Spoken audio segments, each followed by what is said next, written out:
Good evening. Welcome to Cinema Hits and Misses. I'm Dawn. I'm Ryan. And I'm John. And you're tuned in to WMPG 90.9 and WMPG.org. And just a correction here. Duke mentioned about our expanded show. That's actually going to be in a couple weeks. It's going to be on Thursday, February 23rd. We're going to be live from 7:30 to 8:30 to be on the Thursday before the Oscars.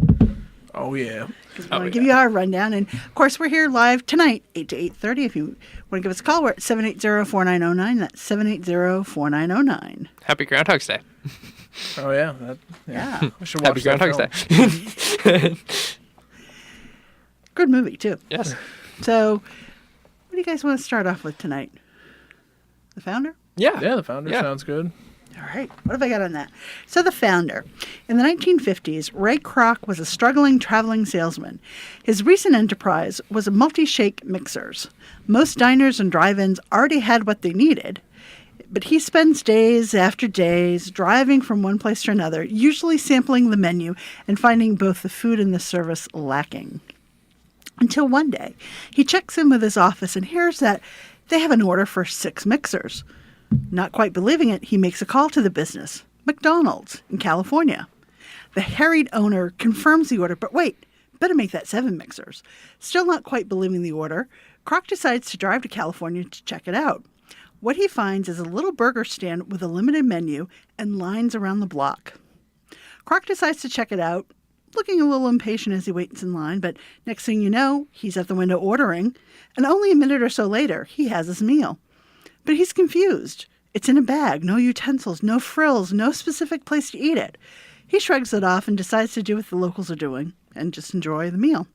He finds a bench and bites into one of the best burgers he's ever had. While enjoying the burger, he meets Mac McDonald, one of the founders of the stand. Mac and his brother Dick run the operation, and after introductions are made, Mac welcomes Ray out back to take a look at the business. It seems that Dick is process-minded innovator who's developed a way to bring food to the people with minimal wait time. The shake machines will be a boon to their business. Kroc sees that they've got something really good going and asks about the business model, trying to figure out what's the gold mine and how he might cash in on it. And that golden arch into business, and one word, franchise. While you might not know the names of Mac and Dick McDonald, you may know Ray Kroc and associate him with those golden arches from childhood, McDonald's. This is a version of their story. So, John, what did you think of The Founder?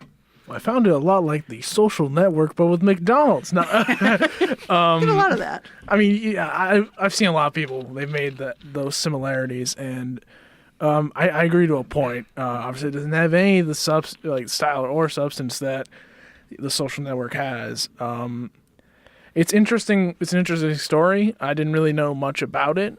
That being said, though, when watching it, I found myself kind of bored throughout a good portion of it, mostly due to inconsistent pacing. I thought the beginning was good. I was like, we're getting going. This is fine. Setting it up, how he meets with McDonald's and so on. But then the middle kind of is just, it drags a bit and it fluctuates all over the place. And then they'll cut back to different points because Ray Kroc had a home life as well.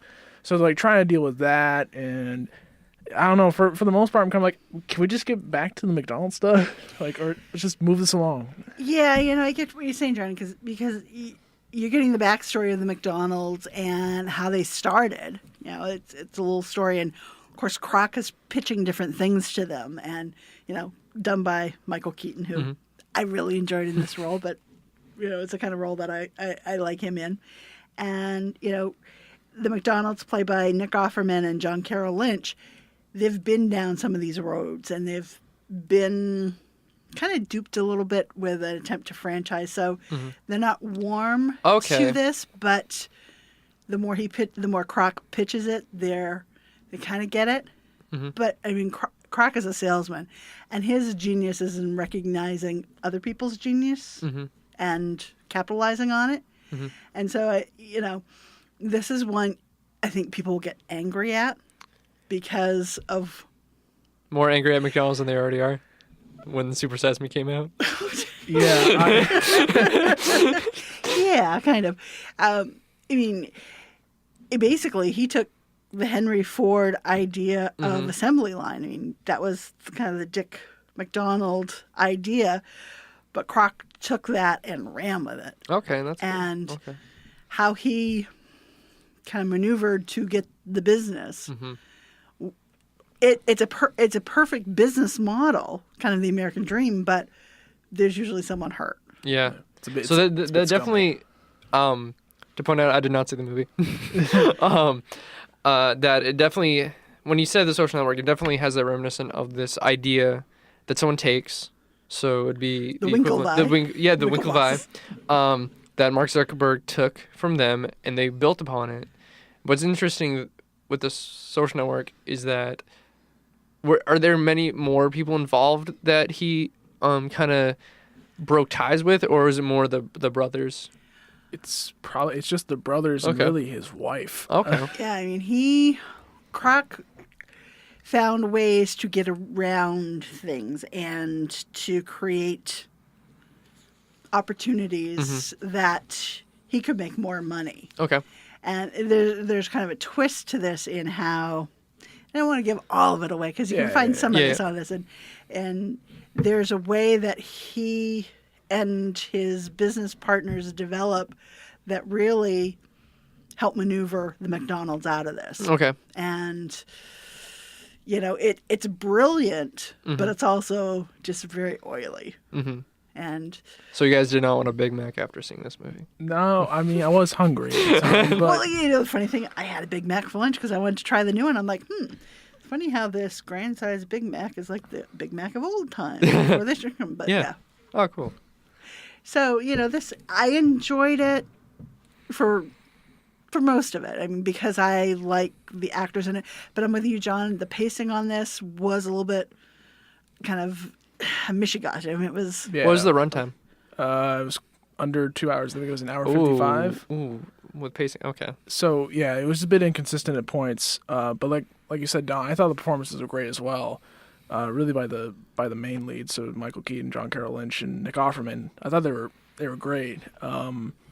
And I did like the idea. Like I said, I didn't know the story that much, so it was cool learning that. But there were just points I'm like, I don't care what's happening. Like a good example of this is when we are introduced to like this possible like second romance that comes in, and really when it happened, I just sat in the theater groaning. You gotta be kidding me! And granted, the circumstances and how it happens in the film, apparently that's not how it happened in history. So, and granted, I'm not looking for every little detail. Like, this needs to be right.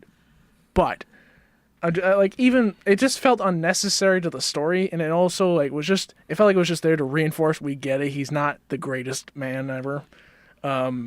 So, Yeah. it just, you could have gotten rid of that if you just trimmed it down even more. I think it could have been, a little bit more concise, and it probably would have been a little more enjoyable to watch. Is this man just pretty much takes away a franchise from this small little business? So. Yeah, and it makes you wonder. Geez, are these the problems? Why it got pushed? This got pushed back a couple times, and there were rumors that this might have had an Oscar run, but in its current format, really not. And it's unfortunate because I think, I like Keaton's performance in it, and probably could have stood up to some of the other nominees for Best Actor, but That's really hard to say. it's hard to say. So I think our take on this first one, The Founder, mixed bag. I know probably wait for home viewing for me. Yeah, I agree. It's a wait for DVD.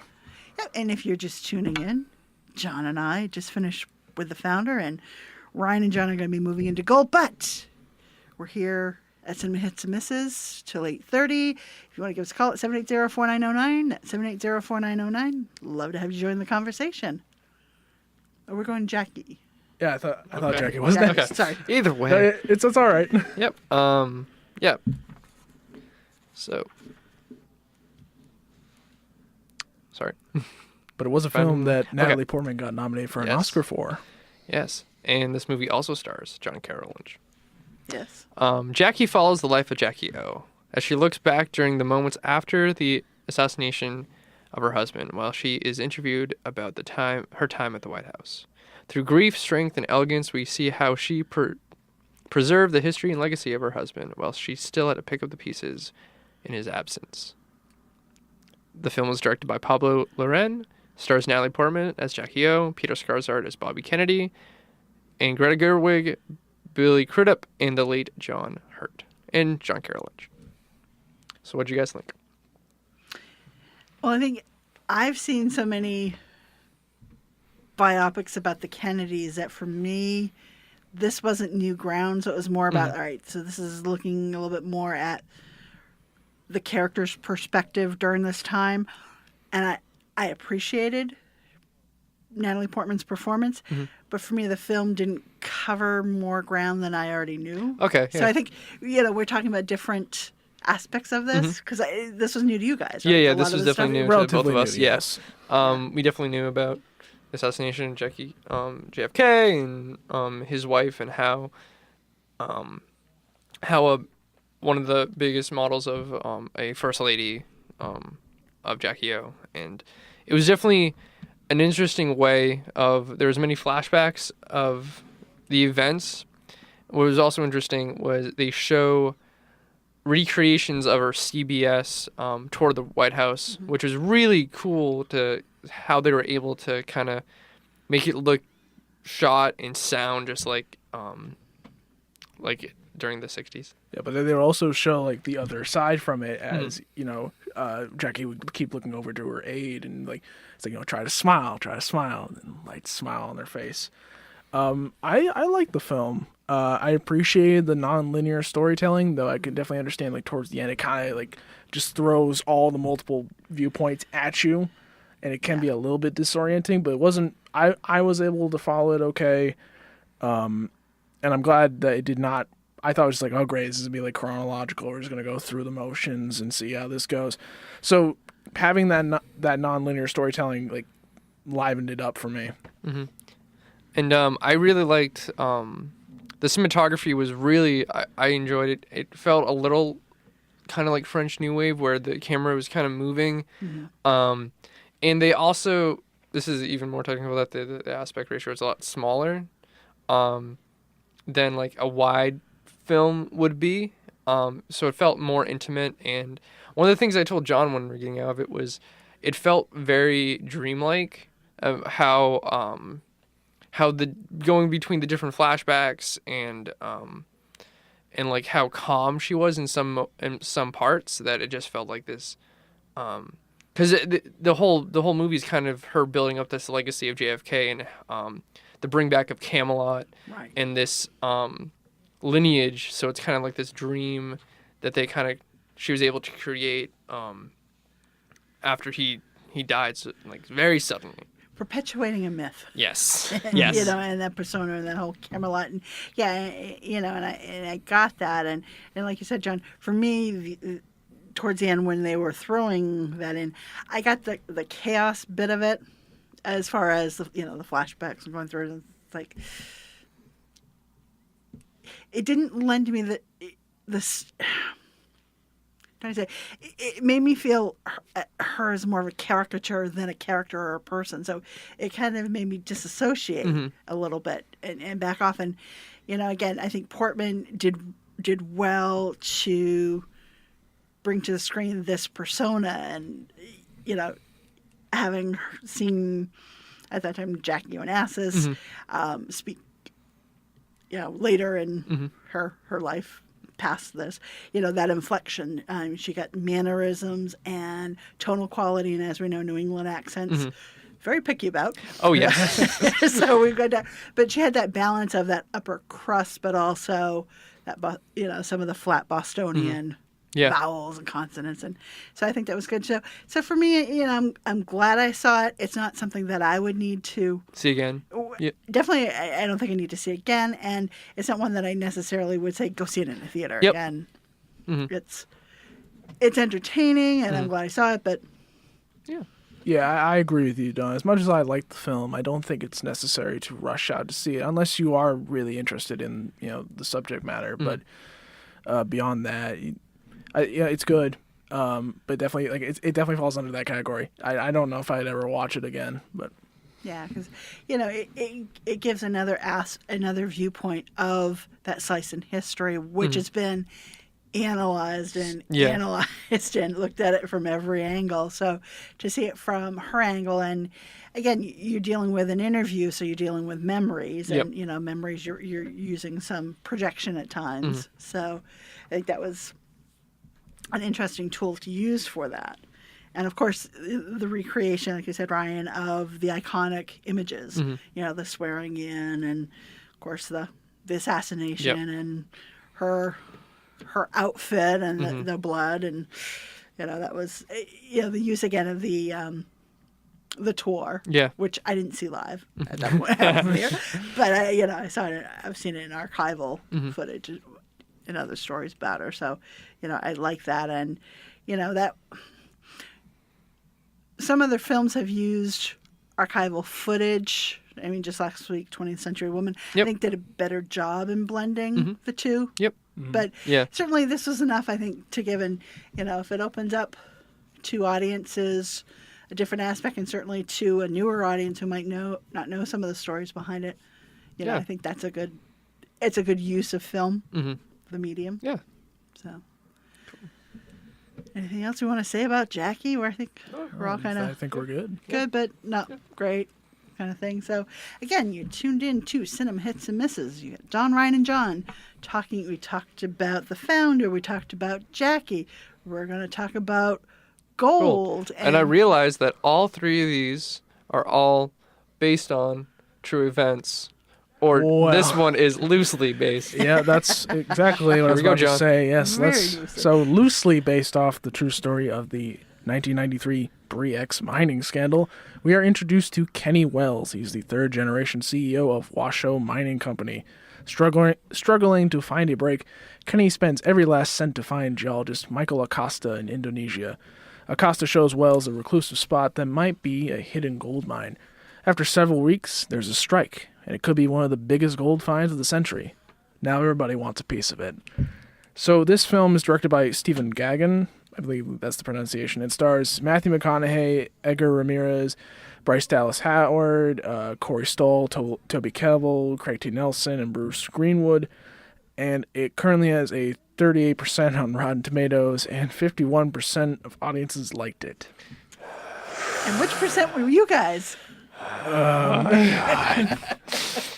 Although this is coming from me that I enjoyed Yoga Hosers, so my point of view may be skewed a bit. John, do you want to go first? Yeah, sorry, the Yoga Hosers comment made me laugh up. So when I saw the trailer, I kind of made a joke the whole time, like, oh, it's Matthew McConaughey's Wolf of Wall Street, even though he was in it. But it never... the trailer made it seem like it's going to be this exciting adventure, and it really isn't. When you mentioned the Wolf of Wall Street, it kind of went like with a Scorsese route. That Wolf of Wall Street, not Gold. That you see the rise, the domination, and the fall of a character. This one didn't have that, which I think made, for the storytelling for Wolf of Wall Street, more compelling. This one, we have... this guy who's down in his luck, who's like you said, his one chance of finding gold. He finds it. He does really well, and then something out of his own hands, out of a fall of his own, happens. Yeah. Which I feel, since it's like an outer, it wasn't good. And see, the problem is with the story, I had a hard time being engaged or caring what was happening. It wasn't until very late into the film where I'm like, oh, this is different. Now let's see what happens. And that's when I was engaged. But so aside from that, it's just, I don't know. It was okay. It felt to me like a TV movie, not like a Lifetime TV movie, but like HBO could have done this. Because Matthew McConaughey does a fine job and all the actors do a very fine job. But the plot of the movie isn't very, someone would go out to see this unless you were, really intrigued about the whole scandal. Because when you read that, I did not the only thing I remembered from watching this movie was the name of the company, not that whole scandal thing. I'm like, where was that in? Like, it was a scandal, but like, it never mentions at the beginning, like, or at the end, because normally, like, with these, I don't know if the founder did it. I know Jackie didn't do, but most of these, like, based on true events, they have like, text at the end that explains to you like what happened to these characters. There was none of that, and I'm just like, so what happened? Hence the loosely. Matthew McConaughey's character is based off a certain CEO for Briex, and that's all. I looked into it just a little bit because I'm like, what is this even? Where was this inspired from? And even then, I was just kind of like, okay. Because in the trailer, I mean, it shows, when I was looking at it, it's like the trailer, that he was kind of like Ray Kroc in a sense that he'd been kind of a failed businessman. He had this other opportunity, and he was pawning his wife's jewelry to then pursue whatever, this trail into the jungle. I mean, that's what the trailer led me to believe. Like, the early parts of that is really interesting because, like, he gets really drunk and he has this vision of this place in Indonesia, which was actually really interesting. And then when you cut to like where he is, he's like, "Oh, this is it. This is what we got to do." But then then the pacing just dragged, and for me, Matthew McConaughey's character really looked like Tom Cruise's character in Tropic Thunder. And after seeing Tropic Thunder and like how hilarious, like how big he is with like the comb over, I'm like, I can't take you seriously. Well, he kind of looked like Christian Bale's he does, in American Hustle. So like it didn't feel anything new with his character, and how like he was sleazy, but then he was like, oh, I did this wrong, I gotta figure this out, and then this thing happens, and he's like, I can't win. But don't worry, I'm still a good guy, right? And there's a bunch of other things too. Like the writing I found kind of poor. Like there's moments I think it was trying to be funny, and I don't think there was barely a chuckle in the theater. No, the only one that we had was like there's a scene when he's naked and you see his butt, and it's just like a reveal, and like, oh, okay, haha, that's hilarious. And like I mentioned, there's a bunch of these actors, Corey Stoll and Toby Kebbell and Craig T. Nelson and Bruce Greenwood. They're barely in it for that long. They only serve like a very minute purpose, and it's. And those are the names that would draw me to this film. Yeah, I would say that they were in this movie as much as Matthew McConaughey was in Wolf of Wall Street. Yeah, and Bryce Dallas Howard, I think she definitely committed to the role, but I felt like her character didn't really have anything to do. Because even hers, like, she shows up at the beginning, she goes away, she comes back, and then she goes away, and then she comes back, kind of like all these other characters. So, like, you're following Matthew McConaughey, and what was the... Edgar Ramirez? Yeah, Edgar Ramirez. Which I would follow, no problem. And, like, but then he drops off. So then it's Matthew McConaughey trying to carry this movie, which, compared to his other movies that he was able to carry, like Dallas Buyers Club or the show True Detective, this wasn't... And it came out on Christmas, which, if they were trying to get Oscar, it probably wasn't the best. I don't know what they were trying to find out of that. So it doesn't sound like there's much character development. Not entirely, aside from... I love how they keep they were trying to reinforce a lot this friendship that happens between McConaughey and Ramirez's characters. And the problem is like, I don't believe it. I'm just like, oh, they're just doing it because the script is telling them to do that. And like you mentioned in the trailer, how they say like, this goal just disappeared. That doesn't happen until like the end of the second act, and it's not to spoil anything, it's not as like shocking as the trailer kind of believes it is. It's just like, oh, that's where it went. Yeah, it tries to make things a bigger deal, and really it's on a much smaller scale, and it's just... And while small-scale films certainly have their place, like this just doesn't work on a lot of levels, and so I don't think it's really worth your time unless you really want to see Matthew McConaughey try to commit to a role. And props, he gained weight, he did the comb over thing, kind of like Christian Bale. So and the thing I said to John Sargent, no, was that his performance was good. It was definitely not as as par as his recent roles, but it's not as bad as his like earlier roles. So it's okay, but since we've seen him do so well and so much recently, it's like you could have done much better. Yeah, I think a massive rework on the script would have helped. Even his Lincoln commercials sound a little bit Yeah. better Oh, scripted his than Lincoln commercials are Absolutely. so much. Yeah. So yeah, I don't really think it's even worth getting on DVD unless you're truly interested. But it's an ultimate pass. If it's on cable, I guess check it out. I guess. I guess check it out. So it's interesting. We've had 3 biopics here. We Mm-hmm. had the founder, Jackie, and Gold, Yep. and probably the strongest of those would be Jackie, but Yeah. not by a whole lot. Yeah. I mean, I enjoyed Jackie more than you guys did, but yeah, I would say between the yeah. Yeah. Okay. So while we've still got a few minutes here left in the show, this past summer, Ryan and I were here, and we were very surprised to have the Blue Stocking Festival and Yes. a lot of people in here. And Yes. at the time, it was it was certainly an interview Mm-hmm. of the filmmakers, and Blue Stocking is to promote female filmmaking.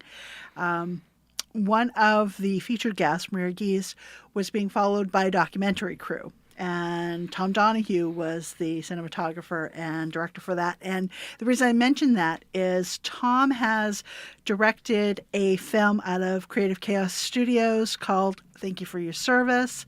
And I'd like to put it on your radar. It's kind of important because it's looking at the failed mental health policies within the U.S. military and their tragic consequences. The film does not have a full studio distribution. They're doing it through kind of a theatrical on demand. And one of the venues that's trying to screen this is Smitty's in Smitty's in Topsom.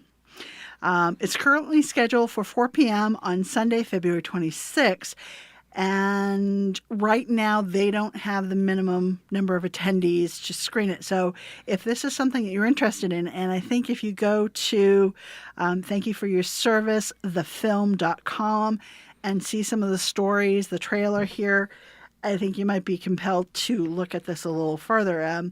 But if you're interested, you need to get in there and purchase tickets soon, because if they don't get the tickets, they're not going to be able to screen this. So if you go to either Thank You for Your Service, thefilm.com to read about the story, or if you go to the Smitty Cinema website and click on Topsom, it will show you the details to order. So, again, it's something that they're trying to screen on 4 p.m. on Sunday, February 26th. I believe a Silver Star mom is part of the crew here, and, that's probably close to her heart that probably lost someone close, because, we're looking at a kind of crisis of at least 20 veterans taking their lives each day. U.S. military faces mental health crisis of historic proportions, and they're looking for support in creation of Behavioral Health Corps, BHC, in the armed services, which would be a single unified corps that adequately addresses the urgent and critical mental health needs of our nation's heroes. So, I think this will touch on some hearts. And, just in speaking with a short time with Tom, I was very impressed with his style of filmmaking and his perspective. So I hope they do well on that. And again, it's something that, looking at your small communities, this is your chance to support these smaller films that we always try to champion. And I didn't write it down here, Brian. We know that the short film festival is still going on, Yep. and you guys strongly recommend that. Yeah, too, so. definitely. Yep.